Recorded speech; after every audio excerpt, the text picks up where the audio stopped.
दोस्तों, Asia cup के बाद अब महिला वर्ल्ड कप में भारत और पाकिस्तान के महिला टीम के बीच में हुए मुकाबले में कांटे की टक्कर देखने को मिला। और इस महामुकाबले में पहले तो टीम इंडिया के महिला बल्लेबाजों ने पाकिस्तानी गेंदबाजों की खूब धुनाई किया, लेकिन इसके बाद जब पाकिस्तान की महिला टीम बल्लेबाजी करने के लिए उतरी तो टीम इंडिया के गेंदबाजों ने अपने तूफानी गेंदबाजी से पाकिस्तान की टीम को घुटनों पर ला दिया। जी हाँ दोस्तों, इस वीडियो में हम आपको भारत और पाकिस्तान के महिला टीम के बीच में हुए धमाकेदार मुकाबले की पूरी हाइलाइट्स को बताएंगे। अगर आपको भी भारत और पाकिस्तान के बीच खेला गया ये महामुकाबला पसंद आया हो तो हमारे इस वीडियो को दिल से एक लाइक ज़रूर कीजिएगा। अब हम आपको सीधा हाइलाइट्स को दिखाते हैं। दोस्तों, सुपर संडे के दिन टीम इंडिया और पाकिस्तान के महिला टीम के बीच में श्रीलंका के ऐतिहासिक कोलंबो स्टेडियम में ज़बरदस्त टक्कर देखने को मिला। करोड़ों क्रिकेट फैंस इस मुकाबले का बेसब्री से इंतजार कर रहे थे और लंबे इंतजार के बाद आखिरकार वह समय आ ही गया कि दोनों टीमों की हर खिलाड़ी पूरी तैयारी के साथ मैदान पर उतरी। इस धमाकेदार मुकाबले को देखने के लिए पूरा स्टेट टीम इंडिया के फैंस तिरंगे को लहराते हुए भारतीय टीम का उत्साह बढ़ा रहे थे, तो वहीं पाकिस्तानी फैंस भी अपने झंडे के साथ अपने खिलाड़ियों का समर्थन करने के लिए मैदान में उपस्थित थे। इस मुकाबले में सिक्का उछाला गया तो किस्मत ने पाकिस्तान का साथ दिया और पाकिस्तान के कप्तान फातिमा सना ने टॉस जीतकर गेंदबाजी करने का फैसला कर लिया। वहीं भारतीय टीम को उन्होंने बल्लेबाजी करने के लिए आमंत्रित कर दिया। 3 बजते ही यह मुकाबला पूरी तरीके से शुरू हो गया तो टीम इंडिया की तरफ से ओपनिंग करने के लिए 2 खतरनाक बल्लेबाज स्मृति मंधाना के साथ प्रतिका रावल की खतरनाक जोड़ी मैदान पर उतरी। दोनों बल्लेबाजों के कंधों पर भारतीय टीम को अच्छी शुरुआत दिलाने की जिम्मेदारी थी। वहीं दूसरी तरफ पाकिस्तान की तरफ से गेंदबाजी करने के लिए पहले ओवर लेकर आई सादिया इकबाल की पहले ही गेंद पर प्रतिका रावल ने तगड़ा प्रहार किया और तेजी से दौड़कर 2 रन पूरी कर लिए। इसी के साथ टीम इंडिया का खाता खुला। फिर सिंगल डबल की सहायता से स्मृति और प्रतिका टीम इंडिया के स्कोर को आगे बढ़ा रहे थे, लेकिन 5वें गेंद पर स्मृति ने जबरदस्त प्रहार किया और गेंद बाउंड्री को पार करते हुए 4 रनों के लिए चली गई। यह भारतीय टीम के इस पारी का पहला बाउंड्री था। स्मृति और प्रतिका रावल ने मिलकर पहले ओवर में 8 रन जोड़ डाली और भारतीय टीम को अच्छी शुरुआत दिलाई। पाकिस्तान के कप्तान फातिमा ने दूसरे ओवर में गेंदबाजी करने के लिए डायना बैग, लेकिन प्रतिका रावल ने उनकी जमकर धुनाई कर दिया। खतरनाक बल्लेबाजी करते हुए प्रतिका रावल ने ओवर की चौथी गेंद को लेग साइड की दिशा में धकेल दिया और उन्हें चौका मिल गया। फिर अगली गेंद को भी चौके में तब्दील कर दिया। इसके बाद भी उनका तूफान रुकने का नाम नहीं लिया और ताबड़तोड़ अंदाज में बल्लेबाजी करते हुए ओवर की अंतिम गेंद पर एक और तगड़ा चौका लगाकर डायना बैग को खून के आंसू रोने के लिए मजबूर कर दिया। डायना बैग का यह ओवर पाकिस्तान के लिए काफ़ी महंगा साबित हुआ और उन्होंने अपने इस ओवर में 12 रन लुटा दिए। 2 ओवर की समाप्ति के बाद टीम इंडिया का स्कोर बिना किसी विकेट के नुकसान पर 20 रनों तक पहुंच गया था। प्रतिका रावल और स्मृति मंधाना दोनों बल्लेबाज पूरी तरीके से मैदान पर सेट हो चुकी थी और तेजी से रन बटोरते हुए टीम इंडिया के स्कोर को आगे बढ़ा रही थी, जबकि दूसरी तरफ पाकिस्तान की टीम को विकेट की तलाश थी। दोस्तों, स्मृति और प्रतिका रावल दोनों बल्लेबाजों ने समझदारी के साथ बल्लेबाजी करते हुए टीम इंडिया के स्कोर को आगे बढ़ाया।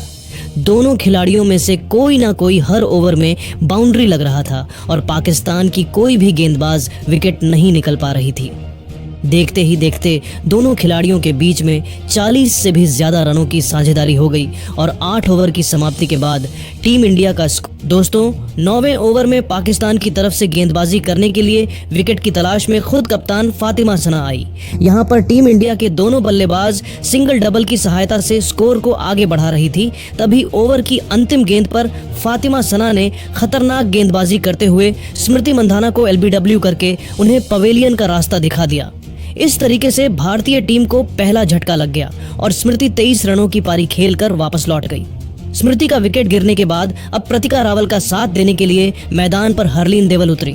दोनों महिला खिलाड़ियों के कंधों पर भारतीय टीम की पूरी जिम्मेदारी आ चुकी थी। हरलीन के चेहरे पर विकेट गिरने का दबाव बिल्कुल भी नहीं दिख रहा था और मैदान पर कदम रखते ही उन्होंने चौका जड़कर अपना खाता खोला। 10 ओवर की समाप्ति के बाद टीम इंडिया का स्कोर एक विकेट के नुकसान पर 54 रनों तक पहुंच गया था। 12वें ओवर में पाकिस्तान की कप्तान फातिमा सना ने रमीन शमीम के ऊपर भरोसा जताया और गेंदबाजी करने के लिए उनको भेज दिया। रमीन ने खतरनाक गेंदबाजी करते हुए यहां पर हरलीन और रावल दोनों बल्लेबाजों को खूब चकमा दिया और उन्हें 1-1 रन के लिए तरसा दिया, लेकिन भारत के दोनों बल्लेबाजों ने समझदारी के साथ काम लेते हुए कोई भी रिस्क नहीं लिया। इस तरीके से रमीन शमीम ने अपने इस ओवर में सिर्फ 1 रन खर्च किया। अगले ओवर में सादिया इकबाल ने भी जबरदस्त गेंदबाजी करते हुए टीम इंडिया के दोनों बल्लेबाजों को पूरी तरीके से जकड़ कर रखा और उन्होंने भी सिर्फ 2 रन ही 14वें ओवर में हरलीन देवल ने अपने बल्लेबाजी करने का अंदाज बदला, जहां पर पाकिस्तान की तरफ से रमीन शमीम गेंदबाजी कर रही थी। खतरनाक बल्लेबाजी करते हुए हरलीन देवल ने ओवर की पहली ही गेंद पर लॉन्ग ऑन ऑफ की दिशा में सनसनाता हुआ छक्का लगाकर टीम इंडिया के स्कोर को रॉकेट की रफ्तार से आगे बढ़ाई। 15वें ओवर में प्रतिका रावल ने भी शानदार बल्लेबाजी का नजारा पेश करते हुए ओवर की चौथी गेंद पर तगड़ा चौका लगाया, लेकिन दोस्तों इसके बाद अगले ही गेंद पर वह सादिया इकबाल की शिकार बन गई और क्लीन बोल्ड होकर वापस लौट गई। 15 ओवर की समाप्ति के बाद भारतीय टीम का स्कोर 2 विकेट के नुकसान पर 70 रन था। प्रतिका रावल के पेवेलियन लौट के बाद अब हरलीन देवल का साथ देने के लिए खुद भारत की कप्तान हरमनप्रीत कौर मैदान पर उतरी। हर किसी को उनसे एक बड़ी पारी की उम्मीद थी। हरमनप्रीत कौर ने मैदान पर कदम रखते ही सनसनाता हुआ चौका लगाकर अपने इरादे स्पष्ट कर दिए। 16 ओवर की समाप्ति के बाद टीम इंडिया का स्कोर 2 विकेट के नुकसान पर 72 रनों तक पहुंच गया था। 17वें ओवर में पाकिस्तान की तरफ से गेंदबाजी करने के लिए आई सादिया इकबाल, जहां पर भारत के दोनों बल्लेबाजों ने सिंगल डबल की सहायता से 3 रन जोड़े। 20वें ओवर में पाकिस्तान के कप्तान फातिमा सना ने गेंदबाजी में बदलाव किया और नसरा संधू को गेंदबाजी करने के लिए भेज दिया, जिनका स्वागत हरलीन देवल ने चौका लगाकर किया। 21वें ओवर में पाकिस्तान की तरफ से गेंदबाजी करने के लिए एक बार फिर से सादिया इकबाल आई, जहां पर टीम इंडिया के दोनों बल्लेबाजों ने सिंगल डबल की सहायता से मिलकर 3 रन जोड़े। 22वें ओवर में पाकिस्तान के कप्तान फातिमा सना ने रणनीति बनाई और फील्डिंग में बदलाव किया, साथ ही बॉलिंग अटैक पर नसरा संधू को लगाया, लेकिन हरलीन देवल ने ओवर की पहली गेंद पर जबरदस्त चौका लगाकर पाकिस्तान की सारी रणनीतियों पर पानी फेर दिया। फिर अगली गेंद पर उन्होंने एकल लेकर स्ट्राइक हरमनप्रीत कौर को दे दिया। हरमनप्रीत ने ओवर की तीसरी गेंद को ऑफ साइड की दिशा में धकेल दिया और चीते के रफ्तार से दौड़कर 2 रन पूरे कर लिए। अब भी स्ट्राइक हरमनप्रीत कौर के पास ही थी। उन्होंने शानदार बल्लेबाजी करते हुए 5वीं गेंद को लॉन्ग ऑफ की दिशा में धकेल दिया और गेंद बाउंड्री को पार करते हुए 4 रनों के लिए चली गई। इस तरीके से टीम इंडिया की दोनों बल्लेबाजों ने मिलकर इस ओवर से 11 रन ठोक डाले। 22 ओवर की समाप्ति के बाद टीम इंडिया का स्कोर, जहां एक छोर से हरलीन देवल चौके छक्के लगाकर टीम इंडिया के स्कोर को तेजी से आगे बढ़ा रही थी, तो वहीं दूसरी तरफ हरमनप्रीत भी कंधे से कंधा मिलाकर उनका भरपूर साथ दे रहे थे। लेकिन दोस्तों 25वें ओवर में डायना बेग ने खतरनाक गेंदबाजी करते हुए हरमनप्रीत कौर को अपने जाल में फंसाया और सिद्रा नवाज के हाथों कैच पकड़वाकर उन्हें पवेलियन का रास्ता दिखा दिया। इस तरीके से टीम इंडिया का तीसरा विकेट गिर गया और हरमनप्रीत को 19 रन बनाकर वापस लौट गई। दोस्तों एक छोर से टीम इंडिया के विकेट गिरते जा रहे थे, लेकिन हरलीन देवल अभी भी मैदान पर डटी हुई थी और उनके साथ देने के लिए अब मैदान पर जेमिमा रॉड्रिक्स उतरी। 25 ओवर की समाप्ति के बाद टीम इंडिया का स्कोर 3 विकेट के नुकसान पर 108 रन था। 27वें ओवर में पाकिस्तान की तरफ से गेंदबाजी करने के लिए आई डायना बेग। यहाँ पर ओवर की तीसरी ही गेंद पर जेमिमा रॉड्रिक्स आउट हो गई, लेकिन जो बॉल की वजह से उनका जीवन दान मिल गया, इसका भरपूर फायदा उठाते हुए उन्होंने अगली गेंद पर चौका जड़कर टीम इंडिया के स्कोर को 117 रनों तक पहुंचा दिया। दोस्तों हरलीन देवल और जेमिमा रॉड्रिक्स मजबूती के साथ मैदान पर अपना पैर जमाए हुए थे और पाकिस्तान के हर गेंदबाज की धुनाई करते हुए टीम इंडिया के स्कोर को आगे बढ़ा रही थी, जबकि दूसरी तरफ पाकिस्तान की टीम को विकेट की तलाश थी। दोनों बल्लेबाज लगभग हर ओवर में बाउंड्री लग रही थी और इसीलिए भारतीय टीम का स्कोर आगे बढ़ रहा था। मुकाबला आगे बढ़ता गया और 30 ओवर में भारतीय टीम का स्कोर 3 विकेट के नुकसान पर 136 रनों तक पहुंच गया। मुकाबला काफी ज्यादा रोमांचक चल रहा था, लेकिन दोस्तों मच्छरों की वजह से इस मैच को बीच में ही रोकना पड़ा और लगभग 10 से 15 मिनट तक मुकाबला रुका रहा। इसके बाद मुकाबला फिर से शुरू हो गया तो पाकिस्तान और भारत दोनों टीमें फिर से नई रणनीति के साथ मैदान पर उतरी। जैसे ही मुकाबला दोबारा से शुरू हुआ, तुरंत पाकिस्तान के कप्तान फातिमा सना ने गेंदबाजी करने के लिए रमीन शमीम को भेज दिया और यहाँ पर ओवर की पहली ही गेंद पर हरलीन देवल बड़ा सूट खेलने के चक्कर में सीधा गेंद को नसरा संधू के हाथों में मार बैठी। इस तरीके से हरलीन देवल की तूफानी पारी का अंत हुआ और वह 4 चौके और एक छक्के की सहायता से 46 रनों की ताबड़तोड़ पारी खेलकर वापस लौट गई। 34 ओवर की समाप्ति के बाद टीम इंडिया का स्कोर 4 विकेट के नुकसान पर 154 रन था। हरलीन का विकेट गिरने के बाद अब जेमिमा रॉड्रिक्स का साथ देने के लिए मैदान पर उतरी दीप्ति शर्मा। हरलीन का विकेट गिरने के बाद भी जेमिमा रॉड्रिक्स लगातार अपने ही अंदाज में बल्लेबाजी कर रही थी और अगले ओवर में जब पाकिस्तान की तरफ से गेंदबाजी करने के लिए नसरा संधू आई तो वहां पर उन्होंने तीसरी गेंद पर तगड़ा प्रहार करते हुए उसे बाउंड्री के बाहर भेज दिया।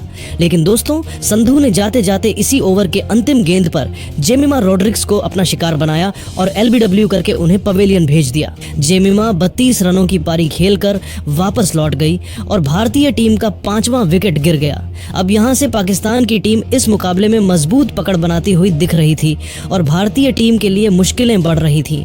टीम इंडिया के 5 विकेट गिरने के बाद अब दीप्ति शर्मा और स्नेहा राणा मिलकर भारत की पारी को संभाल रही थी। 37वें ओवर में दोनों बल्लेबाजों ने मिलकर सिंगल डबल की सहायता से 4 रन जोड़े और टीम इंडिया के स्कोर को आगे बढ़ाया। 38 ओवर की समाप्ति के बाद टीम इंडिया का स्कोर 5 विकेट के नुकसान पर 166 रनों तक पहुंच गया था। 39वें ओवर में पाकिस्तान की तरफ से गेंदबाजी करने के लिए खुद कप्तान फातिमा सना आ गई और उन्होंने शानदार गेंदबाजी करते हुए इस ओवर में एक भी रन नहीं खर्च किया। 40वें ओवर में पाकिस्तान की तरफ से गेंदबाजी करने के लिए आई रमीन समीम। यहां पर टीम इंडिया के दोनों बल्लेबाजों से समय राणा और दीप्ति शर्मा ने सिंगल डबल की सहायता से 5 रन जोड़े। 41वें ओवर में पाकिस्तान के कप्तान फातिमा सना ने सादिया इकबाल के ऊपर भरोसा जताया और गेंद को उनके हाथों में थमा दिया, लेकिन इस बार स्नेहा राणा और दीपिका शर्मा ने उनकी जमकर धुनाई कर दी। ताबड़तोड़ अंदाज में बल्लेबाजी करते हुए दोनों खिलाड़ियों ने इस ओवर में 7 रन ठोक डाले, जिसमें स्नेहा राणा ने एक जबरदस्त चौका भी लगाया था। 43वें ओवर में डीपीटी शर्मा ने भी अपने बल्लेबाजी करने का अंदाज बदला। शुरुआत में तो सिंगल डबल की सहायता से ही काम चल रही थी, लेकिन ओवर की 5वीं गेंद पर उन्होंने तगड़ा प्रहार किया और गेंद बाउंड्री को पार करते हुए 4 रनों के लिए चली गई। 45वें ओवर में पाकिस्तान के कप्तान फातिमा सना ने फील्डिंग में बदलाव किया और विकेट की तलाश में गेंदबाजी करने के लिए एक बार फिर से खुद ही आ गई, लेकिन स्नेह राणा ने ओवर की पहली ही गेंद पर सनसनाता हुआ चौका लगाकर पाकिस्तान के सारे रणनीतियों पर पानी फिर दिया। इसके बावजूद फातिमा सना हिम्मत नहीं हारी और तगड़ा पटवार करते हुए अगले ही गेंद पर स्नेहा राणा को आलिया रियाज के हाथों कैच पकड़वाकर उन्हें पवेलियन का रास्ता दिखा दिया। इस तरीके से टीम इंडिया का 6ठा विकेट गिर गया। स्नेहा भारतीय टीम के लिए 20 रन बनाकर वापस। स्नेहा का विकेट गिरने के बाद अब दीप्ति शर्मा का साथ देने के लिए मैदान पर उतरे wicket keeper Richa Ghosh. 45 over की समाप्ति के बाद टीम इंडिया का स्कोर 6 विकेट के नुकसान पर 203 रनों तक पहुंच गया था। यहां से लग रहा था कि भारतीय टीम पाकिस्तान के सामने कम से कम 250 रनों का स्कोर खड़ी कर सकती है, लेकिन दोस्तों तभी अगले ही ओवर में पाकिस्तान की तरफ से खतरनाक गेंदबाजी करते हुए डायना बैग ने दीप्ति शर्मा को आउट करके टीम इंडिया को 7वां झटका दे दिया। दीप्ति शर्मा 25 रन बनाकर वापस लौट गई, लेकिन दोस्तों इसके बाद ऋचा घोष ने श्री चरणी के साथ मिलकर अटैकिंग पारी खेलना शुरू कर दिया। 47वें ओवर में पाकिस्तान की तरफ से गेंदबाजी करने के लिए आई कप्तान फातिमा सना, जहां पर ओवर की चौथी गेंद पर ऋचा घोष ने गगनचुंबी छक्का लगाकर टीम इंडिया के स्कोर को रॉकेट की रफ्तार से आगे बढ़ाया। लेकिन यह तो सिर्फ ट्रेलर ही था। अगले ओवर में जब पाकिस्तान की तरफ से गेंदबाजी करने के लिए डायना बैग आई, तब वहां पर ऋचा घोष ने उनकी धज्जियां उड़ाकर रख दिया। आतंक का दूसरा नाम बनते हुए ऋचा घोष ने ओवर की दूसरी गेंद पर तगड़ा चौका लगाया। इसके बाद भी उनका तूफान रुकने का नाम नहीं लिया और 5वीं गेंद पर 79 मीटर का सनसनाता लंबा छक्का लगाकर पाकिस्तान के खेमे में हड़कंप मचा दी। डायना का यह ओवर पाकिस्तान के लिए बहुत ही ज्यादा महंगा साबित हुआ और उन्होंने अपने इस ओवर में 13 रन लुटा दिए। 48 ओवर की समाप्ति के बाद टीम इंडिया का स्कोर 7 विकेट के नुकसान। अगले ओवर में श्री चरणी कैच आउट हो गई। इसके बाद क्रांति गौड़ मैदान पर बल्लेबाजी करने के लिए उतरी। मैदान पर कदम रखते हैं उन्होंने चौका जड़ दिया, फिर अगली गेंद पर सिंगल लेकर स्ट्राइक ऋचा घोष को दे दिया और स्ट्राइक पर आते ही ऋचा ने भी लेग साइड की दिशा में चौका मारकर टीम इंडिया के स्कोर को 236 रनों तक पहुंचा दिया। आखिरी ओवर में भी टीम इंडिया के बल्लेबाजों का तूफान जारी रहा, जहां पर पाकिस्तान की तरफ से गेंदबाजी कर रही थी डायना बैग।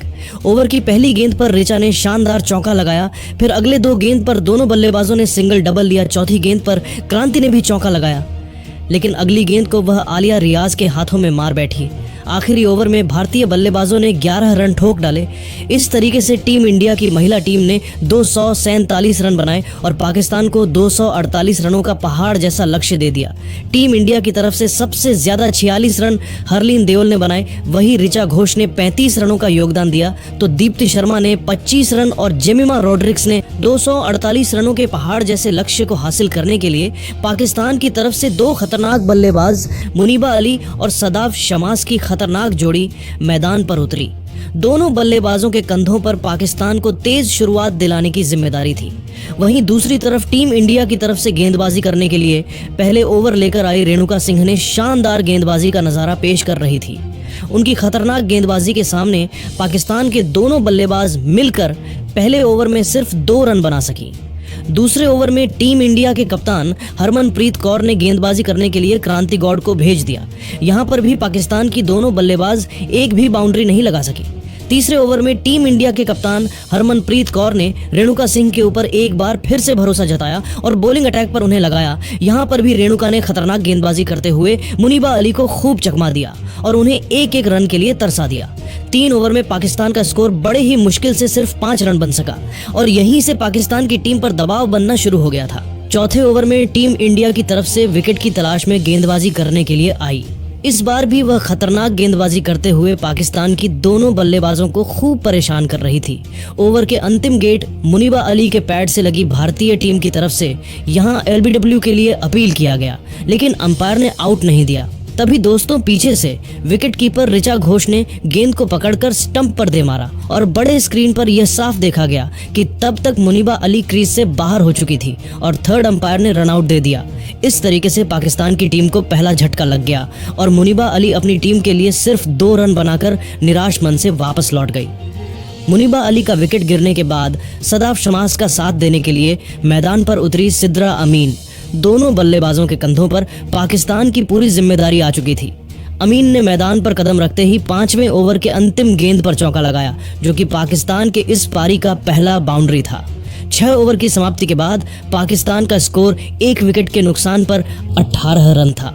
8वें ओवर में टीम इंडिया की तरफ से गेंदबाजी करने के लिए एक बार फिर से क्रांति गौड़ आई और आते ही इस बार उन्होंने सदाफ शमास को कैच आउट करके उन्हें पवेलियन का रास्ता दिखा दिया। इस तरीके से 8वें ओवर में ही पाकिस्तान का दूसरा विकेट गिर गया। अब आलिया रियाज और अमीन मिलकर पाकिस्तान की पारी को संभाल रहे थे और दोनों बल्लेबाजों के कंधों पर पाकिस्तान की पूरी जिम्मेदारी आ चुकी थी। जिस तरीके से शुरुआत में ही पाकिस्तान के 2 विकेट गिर चुके थे, इसका पूरा दबाव पाकिस्तान की टीम पर नजर आया और अगले 3-4 ओवर तक पाकिस्तानी टीम एक रन बनाने के लिए तरस गई। 10 ओवर की समाप्ति के बाद पाकिस्तान का स्कोर 2 विकेट के नुकसान पर सिर्फ 25 रन ही बन पाया। अगले ओवर में रेणुका सिंह ठाकुर के हाथों में एक बार फिर से गेंद को थमाया गया और यहां पर रेणुका ने तूफानी गेंदबाजी करते हुए सिर्फ 1 रन ही खर्च किया। तभी दोस्तों 12वें ओवर में हरमनप्रीत कौर ने क्रांति गौड़ को गेंदबाजी करने के लिए भेज दिया और क्रांति ने ओवर की पहली गेंद पर आलिया रियाज को दीप्ति शर्मा के हाथों कैच पकड़वाकर उन्हें पवेलियन की तरफ भेज दिया। आलिया रियाज अपनी टीम के लिए सिर्फ और सिर्फ 2 रन बनाकर वापस लौट गई और पाकिस्तान का तीसरा विकेट मात्र 26 रन के स्कोर पर ही गिर गया। अब पाकिस्तान की टीम इस मुकाबले में फंसती हुई दिखाई दे रही थी। आलिया रियाज का विकेट गिरने के बाद अब अमीन का साथ देने के लिए मैदान पर उतरी नतालिया परवेज। यहां से पाकिस्तान को इस मुकाबले में बने रहने के लिए एक बड़ी साझेदारी की जरूरत थी। दोनों बल्लेबाजों ने संभाल कर बल्लेबाजी करते हुए सिंगल डबल की सहायता से पाकिस्तान के स्कोर को आगे बढ़ने का प्रयास किया। 16वें ओवर में टीम इंडिया की तरफ से गेंदबाजी करने के लिए आई स्नेहा राणा, जिनका स्वागत नतालिया परवेज ने तीसरी गेंद पर चौका लगाकर किया। उसके बाद अंतिम गेंद पर एक और जबरदस्त चौका मारकर पाकिस्तान के स्कोर को 18वें ओवर में अमीन ने लेग साइड की दिशा में एक गगनचुंबी छक्का लगाकर पाकिस्तान के स्कोर को रॉकेट की रफ्तार से आगे बढ़ने का प्रयास किया। फिर 19वें ओवर में भी उन्होंने एक तगड़ा चौका लगाया, जहां पर टीम इंडिया की तरफ से गेंदबाजी कर रही थी श्रीचरणी। 20 ओवर की समाप्ति के बाद पाकिस्तान का स्कोर 3 विकेट के नुकसान पर 57 रन था। नतालिया परवेज और सिद्रा अमीन दोनों बल्लेबाज पूरी तरीके से मैदान पर सेट हो चुकी थी और धीरे धीरे अपने टीम के स्कोर को आगे बढ़ा रही थी। 22वें ओवर में टीम इंडिया की कप्तान हरमनप्रीत कौर ने दीप्ति शर्मा के हाथों में गेंद को थमा दिया, लेकिन नतालिया परवेज ने उनकी जमकर धुनाई कर दी। आतंक का दूसरा नाम बनते हुए नतालिया ने ओवर की पहली ही गेंद को लॉन्ग ऑफ की दिशा में धकेल दिया और गेंद बाउंड्री को पार करते हुए 4 रनों के लिए चली गई। फिर अगले गेंद को भी उन्होंने चौके में तब्दील कर दिया। इसके बाद सिंगल डबल की सहायता से नतालिया और अमीन ने मिलकर दीप्ति शर्मा के इस ओवर से 11 रन ठोक डाले और पाकिस्तान के स्कूल को 69 रनों तक पहुंचा दिया। अगले ओवर में अमीन ने एक और चौका लगाया। मुकाबला आगे बढ़ता गया। नतालिया परवेज और अमीन दोनों बल्लेबाज मैदान पर डटी रही। दोनों खिलाड़ियों ने जबरदस्त साझेदारी करते हुए पाकिस्तान के स्कोर को 95 रनों तक पहुंचा दिया। वहीं अमीन धीरे धीरे अपने अर्धशतक की तरफ बढ़ रही थी, लेकिन 28वें ओवर में पाकिस्तान की टीम को एक और बड़ा झटका लग जाता है, जहां पर गेंदबाजी करने के लिए क्रांति गौड़ आती है। उन्होंने आते ही ओवर की पहली गेंद पर सेट बल्लेबाज नतालिया परवेज को अपने जाल में फंसाया। गेंद उनके बल्ले से लगाकर हवा में उछली और राधा यादव ने आसानी से कैच पकड़ लिया। इस तरीके से क्रांति ने इस साझेदारी को तोड़कर टीम इंडिया की जबरदस्त वापसी करा दी। नतालिया परवेज अपनी टीम के लिए 33 रन बनाकर वापस लौट गई, लेकिन अमीन अभी भी मैदान पर डटी हुई थी और उनके साथ देने के लिए उतरी खुद पाकिस्तान के कप्तान फातिमा सना। इस ओवर की समाप्ति के बाद पाकिस्तान का स्कोर 4 विकेट के नुकसान पर 101 रन था, जबकि अमीन को अपना अर्धशतक पूरा करने के लिए सिर्फ 2 रनों की जरूरत थी। 31वें ओवर में टीम इंडिया की तरफ से गेंदबाजी करने के लिए आई दीप्ति शर्मा और उन्होंने पाकिस्तान के कप्तान फातिमा सना को स्मृति मंधाना के हाथों कैच पकड़वाकर पाकिस्तान की टीम को 5वां झटका दे दिया। फातिमा सना सिर्फ 2 रन बनाकर वापस लौट गई। दोस्तों, एक छोर से पाकिस्तान के विकेट गिरते जा रहे थे, लेकिन अमीन अभी भी मैदान पर डटी हुई थी और उनके साथ देने के लिए अब सिद्रा नवाज मैदान पर उतरी। अब अगर यहां से पाकिस्तान के एक भी विकेट गिरते तो मुकाबला पूरी तरीके से टीम इंडिया के पक्ष में हो जाता। नवाज और अमीन दोनों बल्लेबाजों ने पाकिस्तान की पारी को संभालने का पूरा प्रयास किया। समझदारी के साथ बल्लेबाजी करते हुए दोनों खिलाड़ियों ने पाकिस्तान के स्कोर को आगे बढ़ाया। कभी वह सिंगल डबल लेते तो कभी मौका देखकर चौका भी लगाते। देखते ही देखते अमीन ने अपना अर्धशतक भी पूरा कर लिया और उन्होंने बल्ले को हवा में लहराकर इस मोमेंट का सेलिब्रेशन किया। 37वें ओवर में टीम इंडिया की तरफ से गेंदबाजी करने के लिए आई श्री चरणी उनके सामने स्ट्राइक पर मौजूद थे। अमीन ओवर की दूसरी गेंद पर ही उन्होंने चौका लगा दिया। इसके बाद अंतिम वेद को ऑफ साइड की दिशा में धकेल दिया और वहां भी उन्हें चौका मिल गया। 37 ओवर की समाप्ति के बाद पाकिस्तान का स्कोर 5 विकेट के नुकसान पर 141 रनों तक पहुंच गया था और यहां से पाकिस्तान को जीत के लिए 107 रनों की जरूरत थी। लेकिन दोस्तों, अगले ओवर में टीम इंडिया के कप्तान हरमनप्रीत कौर ने रणनीति बनाई और बॉलिंग अटैक पर स्नेहा राणा को लगा दिया। स्नेहा ने खतरनाक गेंदबाजी करते हुए पाकिस्तान की दोनों बल्लेबाजों को खूब चकमा दिया और उन्हें एक एक रन के लिए तरसा दिया। सिद्रा, अमीन और नवाज संभल कर बल्लेबाजी करते हुए अपना विकेट बचाने में लगी हुई थी, लेकिन अंतिम गेंद को वह सीधा स्नेहा राणा के हाथों में मर बैठी। इस तरीके से टीम इंडिया को छठी सफलता। अब दोस्तों, ये मुकाबला पूरी तरीके से भारतीय टीम के पक्ष में हो चुका था। अगले ही ओवर में दीप्ति शर्मा ने नए बल्लेबाज रमन शमीम को क्लीन बोल्ड कर दिया और पाकिस्तान का 7वां विकेट गिर गया। लेकिन दोस्तों, सिद्रा अमीन अभी भी मैदान पर बैठी हुई थी और उनके साथ देने के लिए डायना बैग मैदान पर उतरी। तभी दोस्तों, 40वें ओवर में स्नेहा राणा ने पाकिस्तान की टीम को सबसे बड़ा झटका दे दिया और वहां पर पाकिस्तान के एकमात्र उम्मीद सिद्रा अमीन को अपना शिकार बनाया। अमीन ने बड़ा शॉट खेलने का प्रयास किया और हरमनप्रीत कौर ने आसानी से कैच लपक लिया। इस तरीके से सिद्रा अमीन की तूफानी पारी का अंत हुआ और वह 81 रनों की जबरदस्त पारी खेलकर वापस लौट गई। 40 ओवर की समाप्ति के बाद पाकिस्तान का स्कोर 8 विकेट के नुकसान पर 150 रन था और यहां से अब टीम इंडिया की जीत पक्की हो चुकी। यहां से पाकिस्तान की पारी को डायना बैग और नसरा सिंधु मिलकर संभाल रही थी। 41वें ओवर में टीम इंडिया की तरफ से गेंदबाजी करने के लिए आई दीप्ति शर्मा की पहली ही गेंद पर डायना ने लेग साइड की दिशा में तगड़ा चौका लगाया। फिर अगले ओवर में पाकिस्तान की दोनों बल्लेबाजों ने सिंगल की सहायता से 3 रन जोड़ लिए, जहां पर गेंदबाजी कर रहे थे स्नेहा राणा। तभी दोस्तों, 43वें ओवर में टीम इंडिया के कप्तान हरमनप्रीत कौर ने गेंदबाजी करने के लिए दीप्ति शर्मा को भेज दिया और दीप्ति ने आते ही ओवर की दूसरी गेंद पर डायना बैग को अपना शिकार बनाया। डायना मिसअंडरस्टैंडिंग के चक्कर में रन आउट हो गई। फिर बल्लेबाजी करने के लिए उतरी सादिया इकबाल, लेकिन वह भी दीप्ति शर्मा की तूफानी गेंदबाजी के सामने मैदान पर नहीं टिक सकी और गेंद को सीधा स्मृति मंधाना के हाथों में मार बैठी। इस तरीके से पाकिस्तान की पूरी टीम 159 रन बनाकर ढेर हो गई और भारतीय टीम ने इस मुकाबले को 88 रनों के बड़े अंतर से जीत लिया। टीम इंडिया की जीत के बाद पूरी टीम खुशी से झूम उठी, वहीं पाकिस्तान के खेमे में मातम छा गया। टीम इंडिया के जीत की असली हीरो रही क्रांति गॉड, जिन्होंने गेंदबाजी करते हुए 3 विकेट झटका।